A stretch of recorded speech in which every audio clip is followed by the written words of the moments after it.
They ripped my dress off in front of the whole school. They wanted to humiliate me, but they fought back. 3 guys were on the floor before anyone could blink. I didn't break. Subscribe so you don't miss the next story. Write in the comments what country you're from. I read everyone. My name is Nyla Brooks, and until last fall, I thought I knew how to disappear. At Richfield Academy, a school with more manicured lawns than some towns have trees, blending in was an art form. I wasn't rich, I wasn't white, and I sure as hell wasn't invited. I was there on a scholarship. Academic, not athletic, despite the assumptions. And from the moment I stepped out of the bus on the first day, I knew I didn't belong. That knowledge didn't come in some dramatic flash of humiliation. It was quieter than that, more surgical, a look that lingered too long, a smile that didn't quite reach the eyes, the silence that followed when I raised my hand in class. 1,000 little signals, all whispering the same thing. You're not one of us. Richfield was the kind of school where last names mattered more than GPAs, where the parking lot was a showroom of imported cars and the hallway walls bore plaques with donor names etched in gold, where lineage came before logic and no one asked how you got there, as long as your father sat on a board or your mother hosted luncheons with names that made headlines. I had none of that. My mother was a night shift nurse at the local hospital. My father had walked out when I was 10 and never looked back. We lived in a 2-bedroom apartment over a corner store. My clothes came from thrift stores and discount bins. I learned early that quiet was survival. So I was quiet. I kept my head down, sat in the 3rd row, not too close to the front, not too far back. I got straight A's but never corrected teachers when they mispronounced my name. I smiled politely when someone made a backhanded compliment. I learned to shrink myself just enough to avoid standing out. I wasn't the only black girl in the school, but we were few enough that we counted each other in the halls with nods and wary glances. There was no safety in numbers here, only in silence. It wasn't always like that. In my old public school, I had friends, real ones. We'd laugh in the cafeteria, argue over music, trade secrets like currency, but when I got the scholarship to Richfield, my mother didn't give me a choice. "It's your ticket," she said. "You think you'll get opportunities like this again. You think the world's fair." So I left behind the only place I felt seen and started fresh in a building where everyone saw right through me. Until Maya Jennings. Maya didn't need to notice me. She was everything I wasn't. Rich, white, confident. She wore her privilege like perfume, subtle but unmistakable. Daughter of a former district attorney, captain of the debate team, senior class vice president. She wasn't just popular, she was respected. People listened when she spoke. Teachers gave her the benefit of the doubt before she opened her mouth.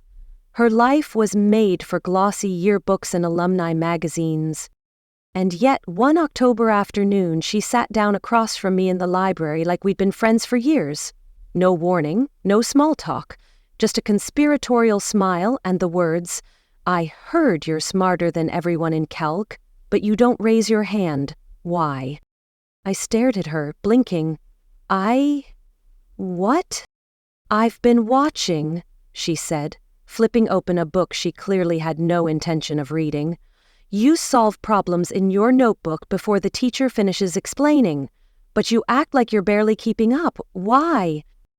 I didn't answer right away. I wasn't used to being confronted like that, especially not by someone like her. She tilted her head. "Is it because of them?" She gestured vaguely toward the rest of the school, the invisible crowd of students who moved through Richfield like royalty, heads high, oblivious. I looked at her for a long moment. "I guess I got tired of being the correction." She nodded like she understood, and then, like it was the most natural thing in the world, she said, "Want to get coffee after school?" We met that afternoon at a cafe 2 blocks from campus, the kind of place that played acoustic music and served overpriced tea in mismatched mugs. We talked for hours. Not about school or classes or any of the polite nonsense I'd come to expect. She asked about my life, my family, my music taste, and she told me things too, real things, about how her mother expected perfection, about how her father's name opened doors but shut down conversations, about how being admired didn't mean being understood. We weren't the same, not really, but somehow we saw each other. That became our thing, meeting in corners, passing notes in AP Lit, late-night texts about everything and nothing. We weren't exactly hiding, but we weren't parading our friendship down the halls either. Maya said it was better that way. People like to pretend this school is progressive, she told me, but start messing with their social balance and watch how fast the claws come out. She wasn't wrong.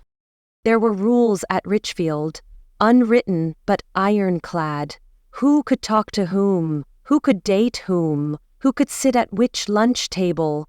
It was like navigating a minefield. One wrong step and you were done. Maya broke those rules just by being near me, but she didn't care. Or at least, she said she didn't. Then there was Austin Langston. If Richfield had a king, it was him. Captain of the lacrosse team, straight-A student, legacy admission to Yale since birth. Tall, handsome, charming in that practiced, calculated way. Teachers adored him. Students worshipped him. Parents trusted him. He was the kind of boy who got away with everything because no one believed he could do anything wrong. I stayed away from him, most girls didn't. Maya warned me about him once, in that half-joking, half-serious tone people use when they want to say something real but aren't sure they're allowed. We were sitting under a tree behind the gym, sharing a bag of chips. "He's dangerous," she said, staring out at the field where Austin was practicing. "Not because he's violent, because he's careful." "Careful how?" I asked. She crumpled the chip bag. "He makes you feel like it's your idea." I didn't press her. I should have. The week before homecoming, Maya invited me to a party. "Langston's house," she said. "You should come." I laughed. "Pretty sure I'm not on the guest list." "You're with me," she said. "Besides, you need to see it. It's illuminating." I told her I couldn't, that my mum would kill me, that I had a paper due. All of it true. But mostly, I didn't want to go because I knew what those parties were like. Loud music, red cups, eyes that lingered too long. Places where girls like me became targets or jokes or both. So I stayed home, finished my paper, watched a movie with my brother. I didn't think much of it. The next morning, Maya didn't answer my texts. Not that day, or the next, or the one after that. On Monday, her desk was still empty. No announcements, no whispers, just absence.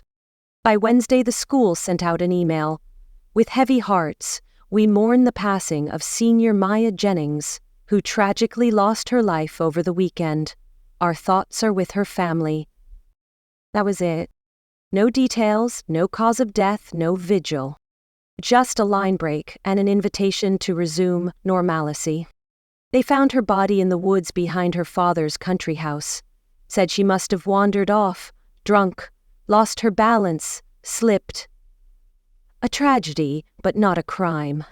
But I knew Maya. She never drank more than a sip. She hated the woods. She wouldn't have wandered anywhere alone. I sat through first period numb, the words on the board blurring into static. At lunch, people cried, but it was the performative kind, tears for Instagram captions.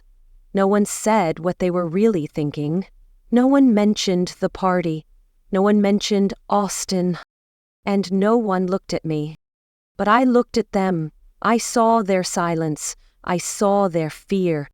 I saw the way the school swallowed the truth and called it grief. That was the day I stopped trying to disappear. That was the day everything changed. For days after the announcement, it felt like the air at Richfield thickened with something unspeakable. Grief, maybe.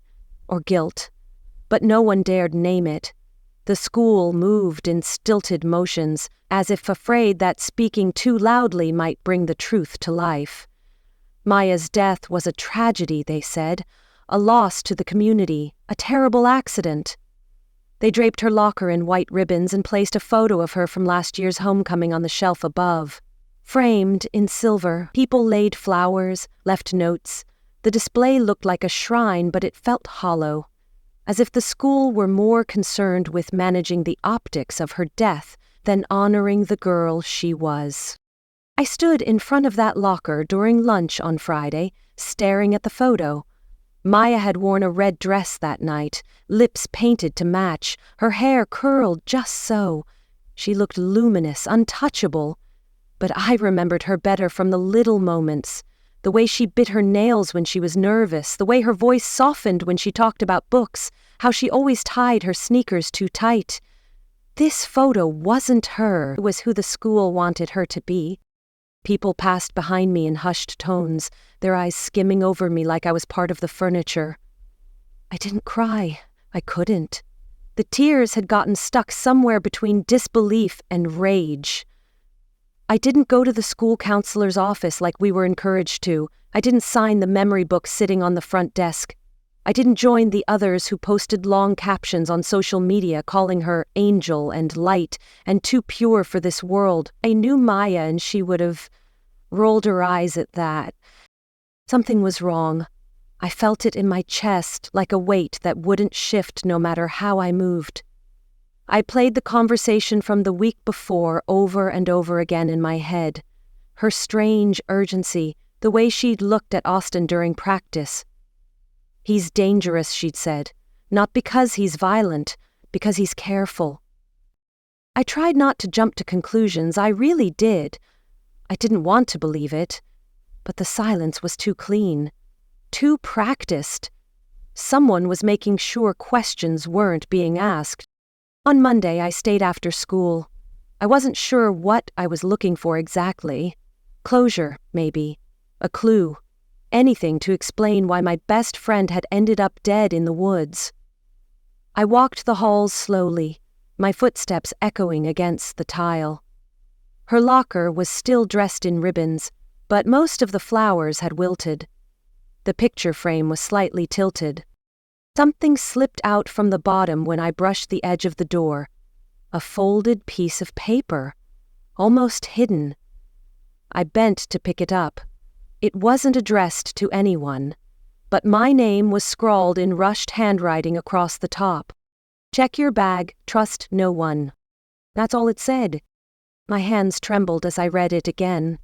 I looked around. The hall was empty, too empty. I ran. At home, I dumped my backpack onto my bed, heart pounding. Books, pens, my planner, gum wrappers. And then I saw it. Tucked deep into the inner pocket of my backpack, wrapped in a hoodie I didn't remember packing, was a phone. Maya's phone. It was her case, no doubt. Purple, cracked on the top corner, a faded sticker of a planet near the camera lens. I hadn't seen it since the day before the party. She'd been using it to show me a photo of a poem she liked. I stared at it like it was something radioactive. My fingers hesitated, afraid of what I'd find, afraid of what it meant. But I unlocked it. Her code hadn't changed, 7-11. Her birthday. The screen flickered to life, dimmed by the cracks. I scrolled past the apps, her last texts, the ones I'd sent, unread. Then I opened the photo gallery. There were videos, 4 of them. The timestamps all read the night of the party. I sat on my bed, holding my breath, and pressed play on the first. Laughter. Music. People shouting names I half recognized. The phone was in motion, bouncing slightly, as if Maya had been filming while walking. Red cups. Blurred faces. A bonfire in the backyard. The camera panned past Austin Langston, smiling at the camera. He leaned in close. "Say hi to the people, Maya," he said, grinning. She laughed, but it was tight. "Hi to the people?" He reached for the phone and the video cut. The next one started in a bedroom. The music was muffled now, the light low. Maya was filming in secret, the camera pointed down at her lap, her voice a whisper. "I don't feel good about this," she said. "They brought me here and locked the door. I said I wanted to leave, but..." The door opened. Male voices, laughter. "On, Maya, don't be like that," someone said. "I said no," she replied, louder this time. The camera angle shifted, and then there was a thud. The screen went black. The third video was only 4 seconds long, a hand over the lens, Maya's voice distant. "Please, just let me..." The last video showed nothing but a carpet and someone whispering, "No one will believe her." Then silence. I sat frozen, the phone clutched in my hands, my heart thudding so hard I thought it might burst. I played the videos again and again. Each time the pit in my stomach grew. It wasn't an accident. They had hurt her. And now someone had hidden this phone in my bag. To protect me? Or to use me? I didn't know. I thought about taking it to the police. But what could I say? I had a phone that might not even be admissible. No proof of who recorded the videos, no clear face. Just voices, sounds, implications. And even if I did go, who would believe me? I went to my mom. She was sitting at the kitchen table, her scrub still on, exhaustion carved into the lines of her face. I placed the phone in front of her and told her everything. She watched the videos in silence, her lips pressed tight.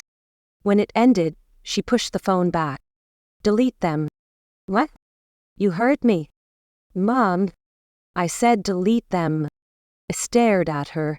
She was my friend. "And you are my daughter," she said. "They will destroy you, Nyla. You think this school will protect you? You think the police will listen to a girl like you over a boy like Austin Langston? His daddy's got judges in his pocket. You go after him, you go alone." I felt tears rising. "So we just let him get away with it?" She looked at me, eyes wide and shining. "We survive." I left the kitchen and went to my room, heart breaking in slow, sharp pieces. That night, I didn't delete the videos. I uploaded them to the cloud, stored them in 2 encrypted folders, and saved them to a flash drive I hid behind my bookshelf. Then I wrote everything down in my journal, every date, every name, every detail I could remember. If I couldn't fight them yet, I could prepare. The next day at school, I walked differently. Not braver, not louder, but sharper. I watched. I listened. I noticed who avoided my eyes, who whispered when I passed. Something had shifted. I was no longer invisible. I went to Principal Carver's office, told him I had concerns, that I'd heard rumors about what happened to Maya, that maybe the school should investigate further. He smiled, the kind of smile adults use when they want to placate you without listening. "It's a tragedy," he said, "but we trust the authorities to do their job. Spreading rumors won't help anyone heal." "I'm not spreading rumors," I said. "I'm asking for the truth." He leaned forward. "Miss Brooks, you're a bright girl. Don't get yourself involved in things that don't concern you. Focus on your studies. That's how you honor your friend." I left his office shaking. On my way to class, I passed Austin in the hall. He was laughing with his friends, as if nothing had happened, as if he hadn't taken everything from her. He looked at me, and for a moment, his smile faltered. Did he know I had the phone? Or was he just used to getting away with it? That night, I sat on my bed, holding Maya's phone in one hand and my journal in the other. I thought of her voice, shaking in the dark. I said no. That was when I knew. I wasn't going to be silent, even if it meant I'd stand alone. I didn't sleep that night. The decision to break the silence settled into me like a storm cloud, heavy and electric. The truth pressed against my ribs until I couldn't sit still. I paced my room for hours, rehearsing versions of what I might say, how I might say it, and what might happen after. Every scenario ended the same. Them laughing, them denying, the world nodding along because it's easier to believe the golden boy than the quiet girl from nowhere. But I couldn't ignore Maya's voice. It echoed in the corners of my mind, trembling and defiant. She'd left me something precious and dangerous. Her last act wasn't running away. It was speaking, even if only into the dark. If I erased her voice now, it would be like she never screamed at all. By morning, the fear had twisted itself into something cold and certain. I showered, dressed, and pulled my hair into a tight braid. Before heading to school, I opened my laptop and uploaded the 4 videos to an anonymous cloud link. I created a burner account, no name, no face, and titled the post simply, "The Truth About Maya Jennings." Then I hit upload. I stayed off social media all day, but I felt the impact like a heat wave rolling through the halls. By third period, people weren't whispering anymore. They were staring. By lunch, the atmosphere had turned electric. Teachers checked their phones more than their lesson plans. The Wi-Fi crashed twice from the surge in traffic. I sat alone as usual, but this time I was a magnet for attention. Eyes tracked every move I made, some filled with confusion, some with disgust. A few, just a few, with something like understanding. Maya's voice was out there now. The phone's grainy footage had already been copied, reposted, passed like contraband. No one said it aloud, but I knew. I had detonated a truth bomb, and the school was choking on the smoke. In AP English, Mr. Harris didn't even try to start the lesson. His eyes darted around the room, and when they landed on me, I saw something rare in an adult's gaze: fear and respect, holding hands in uneasy alliance. I didn't speak all day. I didn't need to. That night, I finally opened my phone. 300 new notifications, 27 missed calls from an unknown number, 2 voicemails I didn't listen to.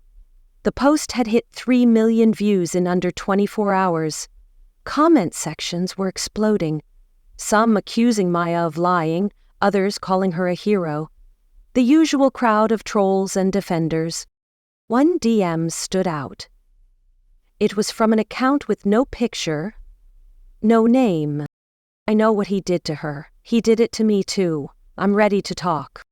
I stared at it for a long time, my heart hammering. Then I replied, "Where can we meet?" We chose a public park. The girl was small, pale, with dark hair and chewed nails. She introduced herself as Rachel, a junior, barely 16. She kept looking over her shoulder, her voice brittle with caution. But what she told me shattered whatever pieces of innocence I still had left. "Was my senior mentor," she said. "Part of that mentorship thing they make us sign up for. He was so nice at first, friendly, helpful. Then he started texting me at night, sending pictures. One time he drove me home and locked the doors. He said I owed him for all his help." She swallowed hard, looking away. "I told a teacher. She said I must have misunderstood. Then my locker got trashed. People started calling me a slut. I stopped talking." I reached into my bag and handed her my notebook. "Can you write it down, whatever you remember?" She did, carefully, line by line. Later that night, I opened a fresh document and began compiling everything: Rachel's statement, Maya's footage, timelines, faces, names, a map of silence, a network of complicity. My hands were shaking, but not from fear anymore, from rage. The next morning, the school was a circus. Principal Carver issued a statement during homeroom calling the video deeply disturbing and under investigation. He emphasized that no conclusions could be drawn yet, that everyone deserved due process. That same day, 2 more girls messaged me, then a third. By the end of the week, there were 6 of us, all with variations of the same story. We met after school in the back corner of the public library, sitting in a circle of folding chairs like a secret club. There was no crying, no dramatic confessions.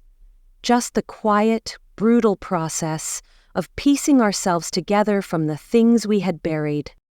We called ourselves The Voice. Rachel, the first to speak. Then Alyssa, who said he tried to trap her in the equipment room. Then Jada, whose parents told her not to shame the family by making a scene. Then Claire, who'd transferred schools last year.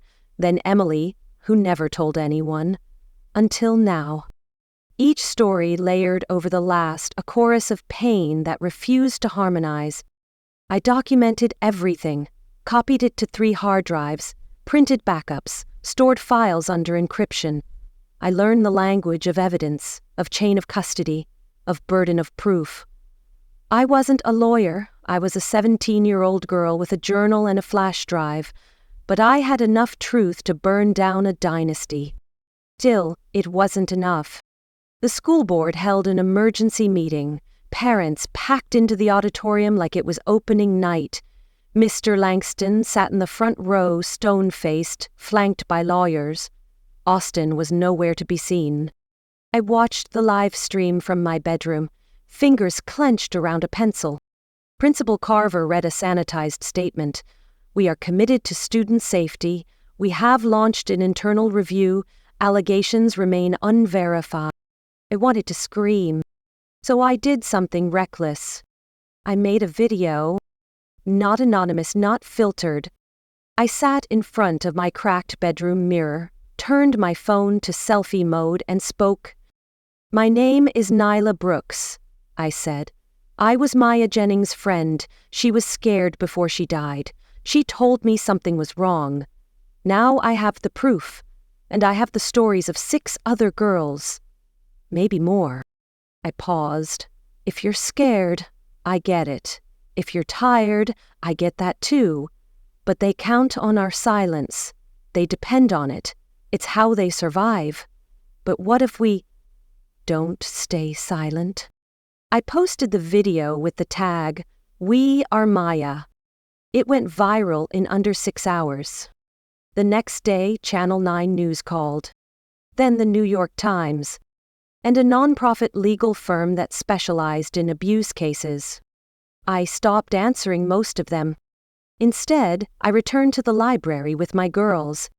We made copies of our files, sent them to the Department of Education, filed an official Title IX complaint. We weren't just witnesses anymore. We were plaintiffs. My mom found out when the news vans showed up outside our apartment.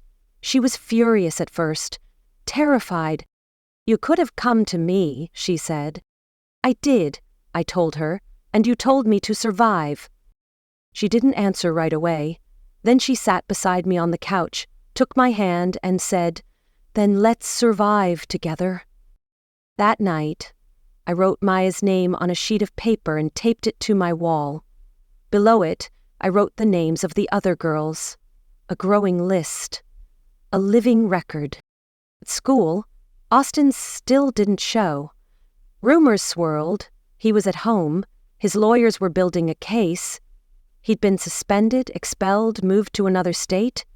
No one knew for sure. But something had cracked.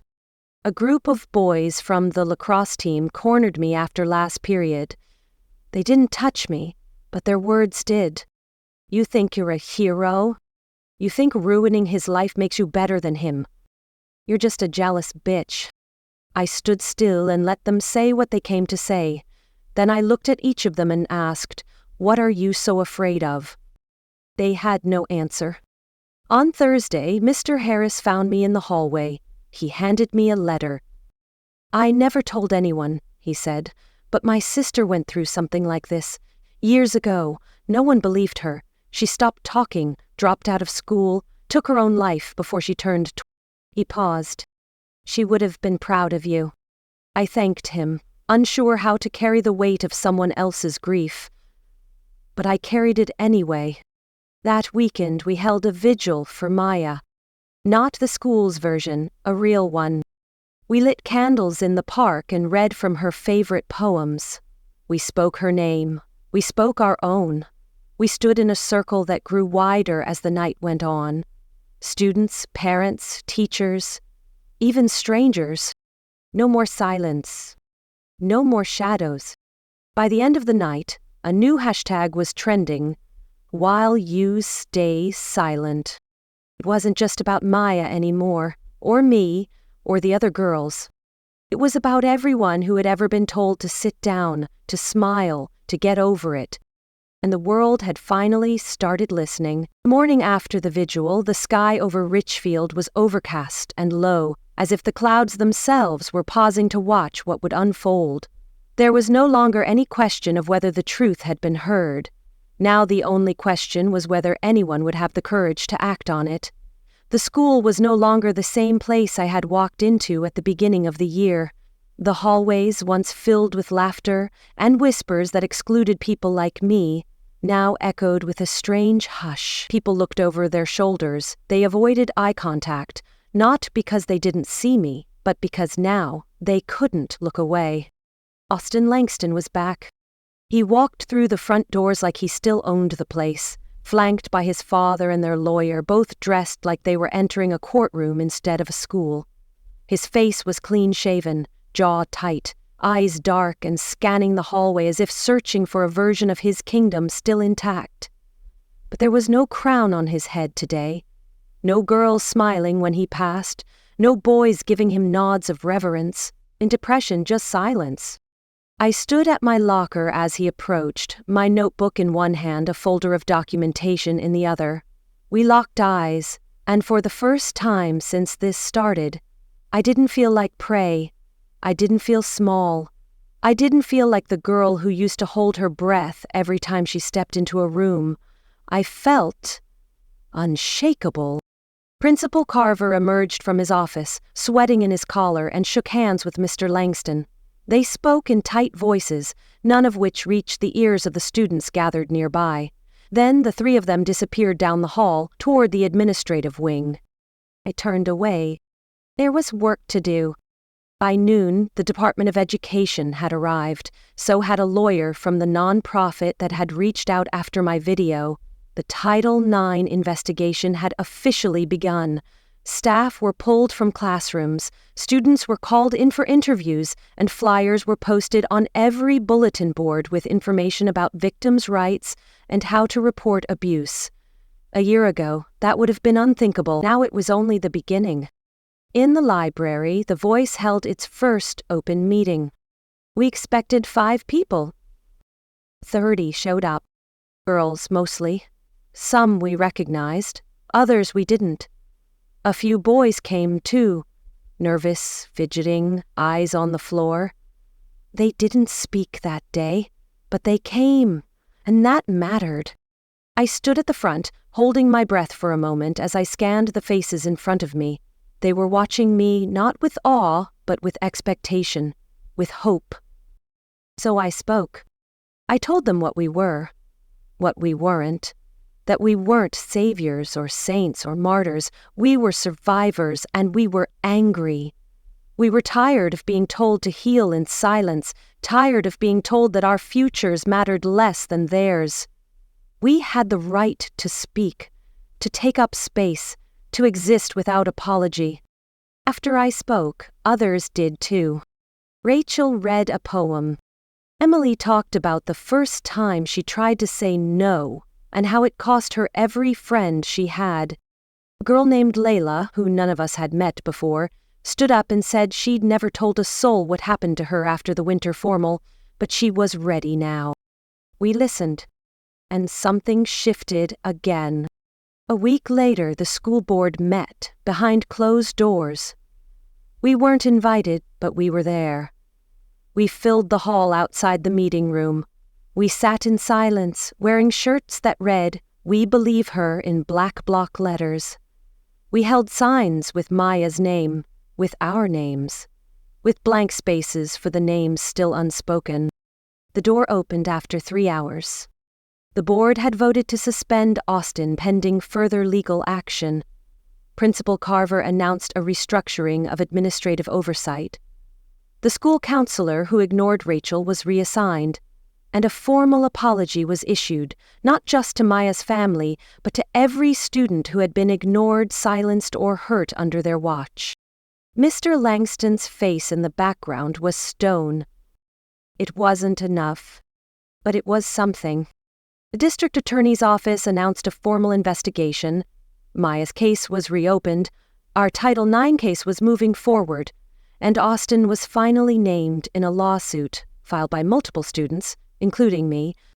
His lawyers made statements to the press about character assassination, media hysteria, and the dangers of trial by social media. But public opinion had already turned. Sponsors began pulling funding from his father's businesses. The Langston name, once whispered with reverence, now echoed with disgrace. That weekend, I stood with my mother outside the courthouse. She held my hand the way she hadn't since I was little. Not because I needed comforting, but because we both knew how far we'd come. "You're sure?" she asked, one last time. "Yes," I said. "It's time." Inside, the courtroom was cold and clinical. Austin sat at the defense table, flanked by two attorneys in dark suits. He didn't look at me as I took the stand. I told the truth. About Maya, about the phone, about the videos, about the voices in the dark, about the teachers who looked away, about the classmates who whispered, about the weight of silence and what it costs to carry it. When I was done, the courtroom didn't erupt. There were no gasps, no applause, just silence. But this time, it wasn't the kind that erases you. The silence listened. When the judge read the decision, it wasn't a prison sentence, not yet. He was sentenced to probation, mandated therapy, barred from attending any college for a year, and placed on the National Offender Registry. It wasn't enough. Nothing ever would be, but it was more than most survivors ever get. After the trial, girls from other schools began messaging me. Some had stories of their own. Some wanted to start chapters of The Voice. Some just wanted to say thank you. I tried to answer them all. We held another vigil for Maya. This time, it wasn't just candles. It was speeches. It was music. It was teachers admitting failure. It was boys standing up beside girls. It was parents asking how to protect their children instead of how to protect their reputations. I stood at the front, my voice steady, and told them this wasn't the end. That there were still girls too scared to speak. That there were still boys taught that power meant permission. That we weren't done building something better. We created a mentorship program. We pushed for policy reform.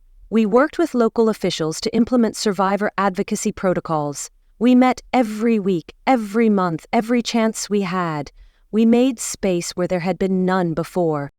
1 year later, I stood in front of the entire student body at Richfield Academy, not as an outsider, not as a threat, but as someone they couldn't ignore. I told them the truth again.